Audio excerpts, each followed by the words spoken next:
السلام عليكم ورحمة الله وبركاته walaalahayga qaaliga ee ku xidhan channelkayga Faaduma lifestyle channel kulligiin baan idin salaamaya insha Allah maanta anigoo hadalka dadajinaya insha Allah bismillahir rahmaan waxaan rabaa salaadii casar ka bacdi insha Allah bismillahir rahmaan iguna soo dhacday waxyaabo aad u qiimo badan oo u qadarin badan oo aniga runtii aad aniga muxuu ahayay saaciday ama aniga shaydaan iyo shar iyo gaalo iyo islaamba iga xijaabay ayaan rabaa inaan idinka faa'iideeyo walaalow haddii aad rabto ama walaalay haddii aad rabto inaad adduunka intaad nooshahay farxad ku noolaato aan dhammaan in aad ku noolaato insha Allah kow ka fogow xanta kow ka fogow waxyaabaha ilaahay xaaraantinimeeyey 2 iyo 3 iyo 4 ba la saaxiib 24 saacadood ayuu waqtigu ka kooban yahay waqtigaaga inta ugu faraha badan leh si inaad kitaabka Allah subhanahu wa ta'ala inagu waajibiyay amaba inooga dhigay hadiyad aad u qaaliya gurigaaga dhig kana faa'iideysa insha Allah bismillahir rahmaan waxaan meesha ka maqnayn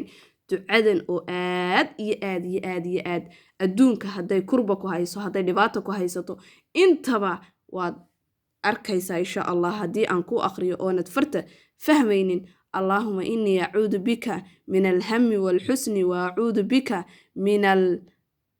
الجبن والبخل والحزن والعجز والكسل وغلبة الدين وقهر الرجال دعاء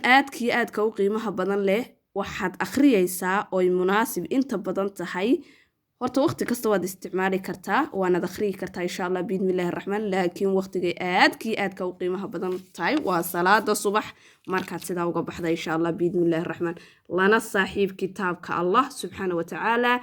khayrka ayaan anigu dhinaca khayrka ayaan insha Allah bismillahir rahmaan iyo waxyaabo aad u fara badan insha Allah on maalin dhaweyd soo faa'iiday insha Allah bismillahir rahmaan waan idin la share garayn doonaa insha Allah waa miskiinadii alle oo khayr ku maqnayd insha Allah bismillahir rahmaan kamaan caajisin laakiin waqtiga ayaa ii saacidi waayay waqtigana waxaan u sameeynayaa hadda wax fara badan baan ka bedelayaa insha Allah bismillahir rahmaan YouTube channelkayga wax fara badan ayaan ka bedelayaa insha Allah bismillahir rahmaan waxaan ku soo dari doonaa waxyaabo fara badan oo qiimo leh oo qaayale insha Allah bismillahir rahmaan waxaan idin leeyahay waxaan idinkaga tagayaa sidaas iyo nabadgelyo iyo khayr iyo barako iyo inaynu wanaaga isfarno xumahana iska reebna insha Allah bismillahir rahmaan tani waa adduunyo waa maalin kaliyaata waa maalin aad adigu joogto iyo maalin oo khayr ka jooga insha Allah bismillahir rahmaan waana lagu kala horeynayaa cajaladana ma raba inaan dheereeyo waxaan idin leeyahay salaamu alaykum wa rahmatullahi wa barakaatuh